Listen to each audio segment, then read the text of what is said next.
সুপ্রিয় দর্শক, আসসালামু আলাইকুম। আপনাদের সবাইকে স্বাগত জানাচ্ছি এখনকার আলোচনা। আপনাদের সঙ্গে আছি আমি সিরাজুল ইসলাম।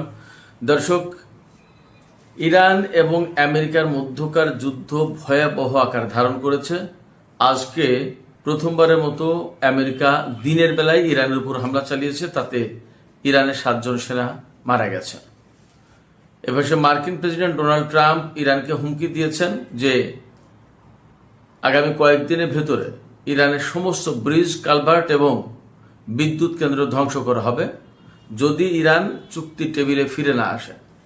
আর ইরানের প্রেসিডেন্ট মাসুদ পেজেশকিয়ান বলেছেন, ইরানের সামরিক বাহিনী, ইরানের জনগণ দেশের প্রতি ইঞ্চি ভূমি রক্ষা করবে।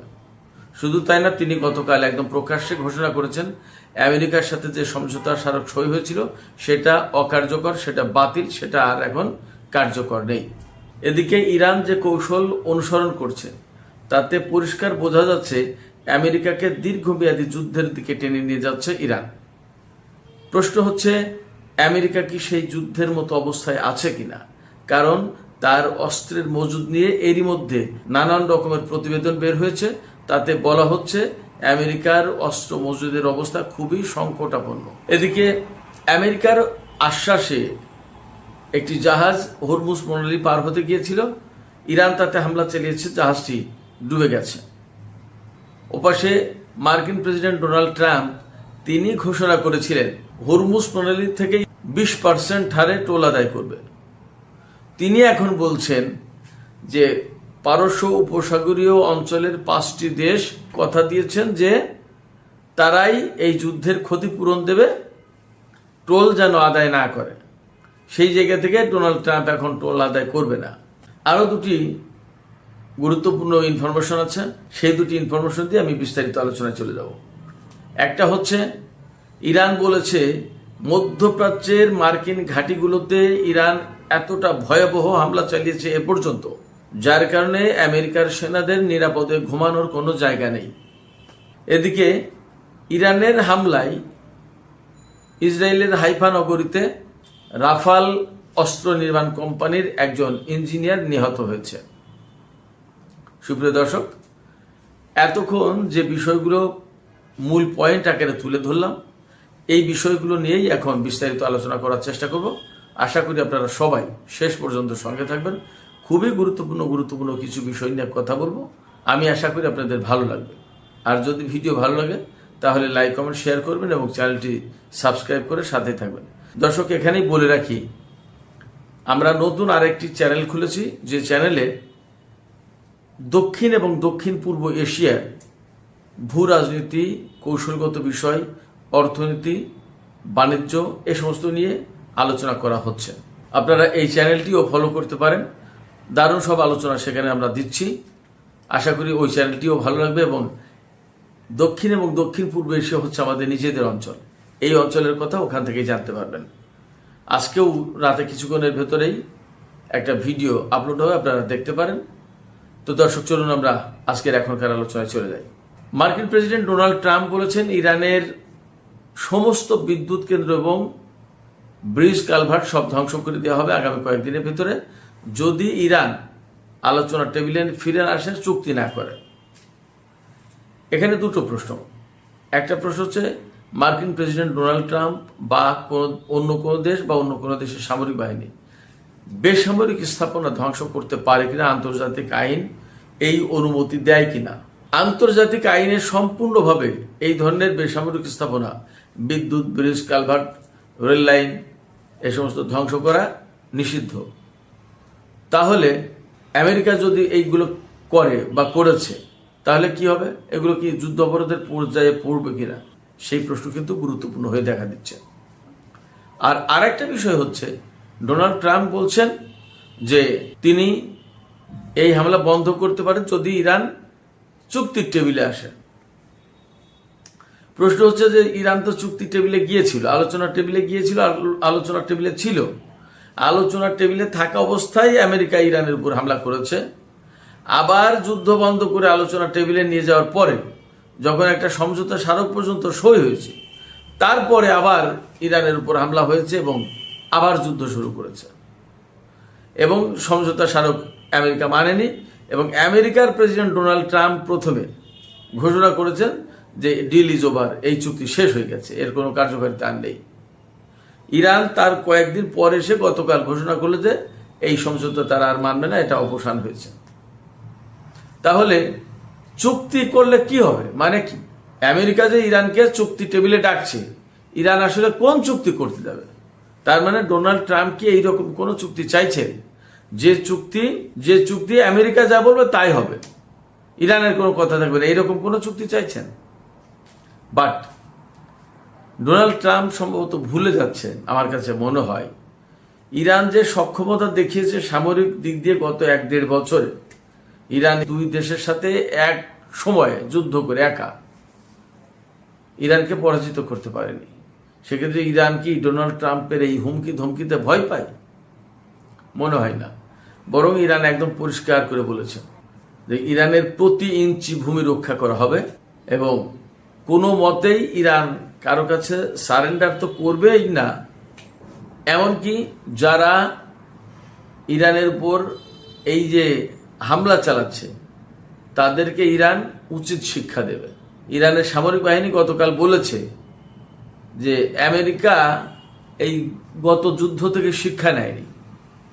এবং আমি আপনাদেরকে কি বলবো, আপনারা বিশ্বাস করবেন কিনা জানি না, ভিডিও আমি দেখাতে পারছি না, এখানে ভিডিওগুলো দিলে ইউটিউবে ঝামেলা করে, যাই হোক এই জন্য আমি ভিডিওগুলো দেই না, আমি আপনাদেরকে মুখে বর্ণনা দিই। কুয়েত, জর্ডান এবং বাহরাইনে গত রাতে যে ইরান হামলা চালিয়েছে, আপনারা কল্পনা করতে পারবেন না, সে সমস্ত হামলা ভয়াবহ হামলা হয়েছে। বাহরাইনের ৫ম নৌবহরের ঘাঁটি এবং শেখ ইসা বিমান ঘাঁটি, জর্দানের প্রিন্স সুলতান এয়ারবেজ এবং কুয়েতে আমেরিকার সেনাদের একটা লজিস্টিক হেডকোয়ার্টার ছিল, এগুলো একদম কমপ্লিটলি ধ্বংস হয়ে গেছে, কমপ্লিটলি। এবং ইরান বলছে যে মধ্যপ্রাচ্যের কোনো দেশে এখন আমেরিকার ঘাঁটিতে নিরাপদে ঘুমানোর মতো অবস্থা নেই মার্কিন সেনাদের। এবং আপনারা বুঝতেই পারেন যে তারা হরমুজ প্রণালীর উপরে ব্লকেট দিচ্ছে, কিন্তু হরমুজ প্রণালীর ধারে কাছে কোনো জাহাজ নিয়ে যাচ্ছে না। গত 40 দিনের যুদ্ধে ইরানের বিরুদ্ধে অন্তত 13,000 লক্ষ্যবস্তুতে আমেরিকা হামলা চালিয়েছে। এবং হামলাগুলো চালিয়েছে কি দিয়ে? টমাহক ক্রুজ ক্ষেপণাস্ত্র, তারপরে SAM-3, SAM-6, আরও এক ধরনের প্রিসিশন গাইডেড মিসাইল আছে খুবই উন্নত মানের, এরপরে থার্ড, পেট্রিয়ট, আরও বিভিন্ন ধরনের ক্ষেপণাস্ত্র গুরুত্বপূর্ণ উন্নত মানের, টমাহক ক্রুজ ক্ষেপণাস্ত্র তার ভিতরে আছে। এই সমস্ত ক্ষেপণাস্ত্র দিয়ে একটা দেশকে মাটির সাথে মিশিয়ে দেওয়ার কথা, সেই জায়গায় ইরান যথেষ্ট প্রতিরোধ করতে পেরেছে এবং বহু সংখ্যক ক্ষেপণাস্ত্র ইরান শুটডাউন করেছে। ড্রোনগুলো তো ধ্বংস করেছে, অনেকগুলো বিমান ধ্বংস করেছে ইরান এবং বিভিন্ন কায়দায় ধ্বংস হয়েছে।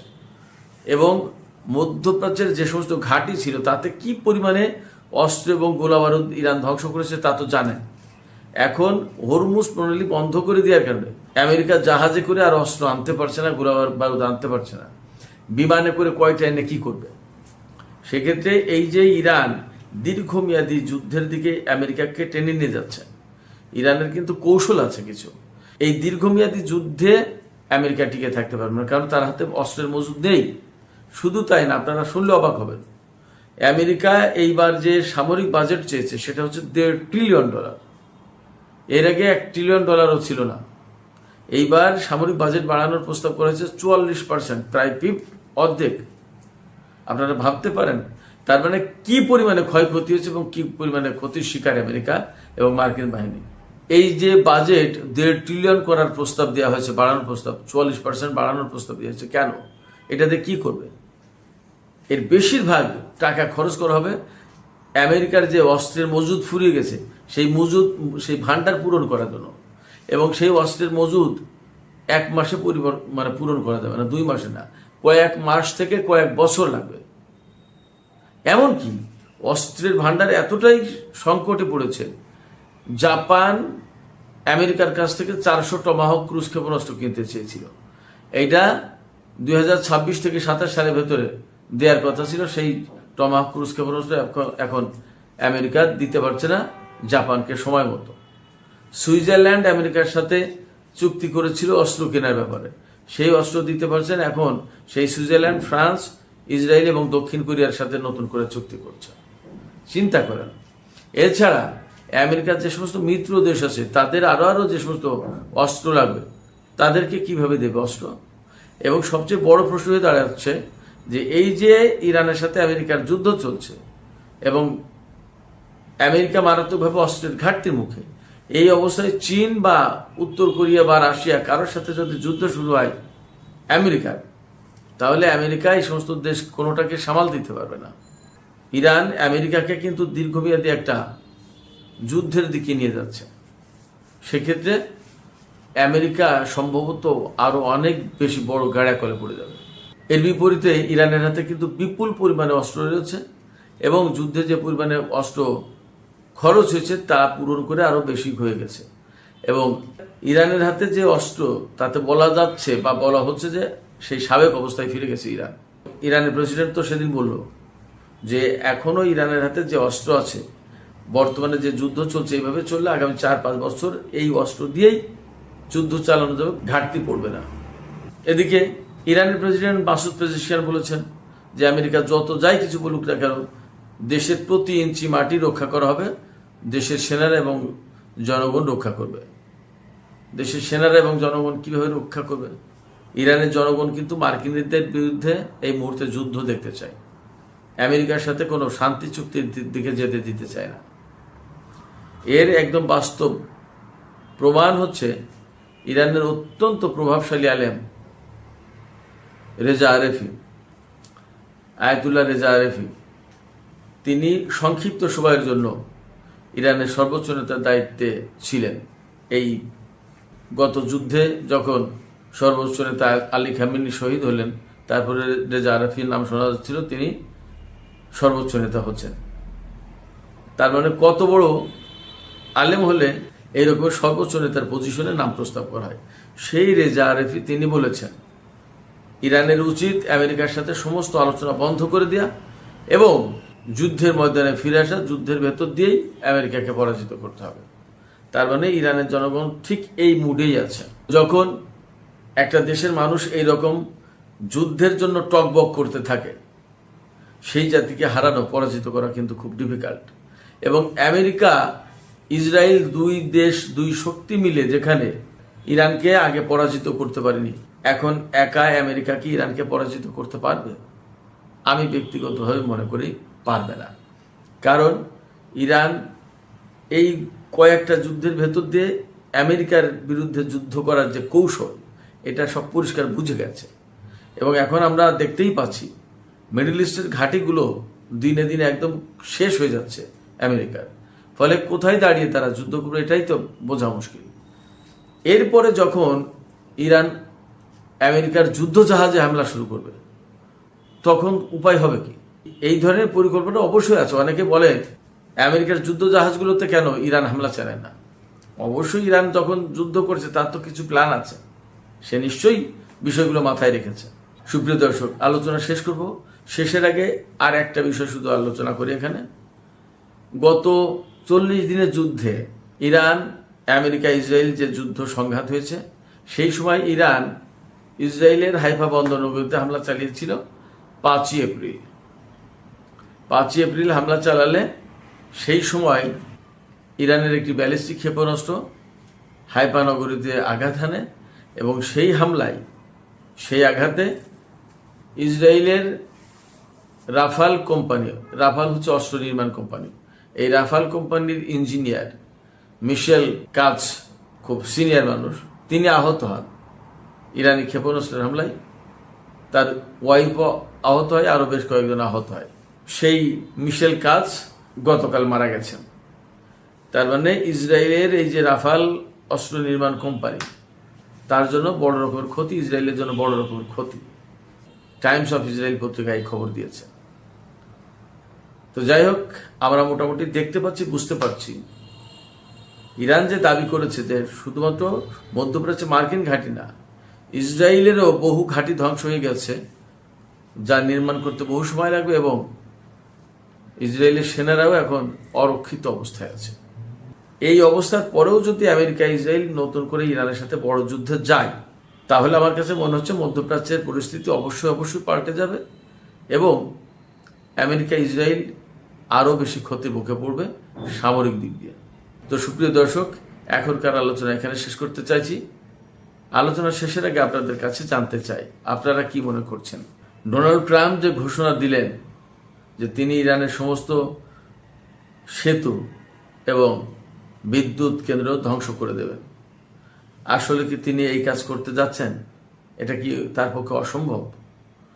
আর যদি এই রকম করে তাহলে যুদ্ধের মাত্রা কি অনেক বেশি ভয়াবহ হয়ে পড়বে মনে হয়, নাকি আমেরিকার কাছে ইরান নতি স্বীকার করবে? আপনাদের কি মনে হয়? ইরান কিন্তু বলেছে প্রতি ইঞ্চি মাটি তারা রক্ষা করবে। আপনাদের মতামত জানিয়ে কমেন্টে লিখতে পারেন। আর ভিডিও ভালো লাগে লাইক কমেন্ট শেয়ার করবেন এবং চ্যানেলটি সাবস্ক্রাইব করে সাথেই থাকবেন। দর্শক, আপনাদের সবাইকে অনেক অনেক ধন্যবাদ। আল্লাহ হাফেজ।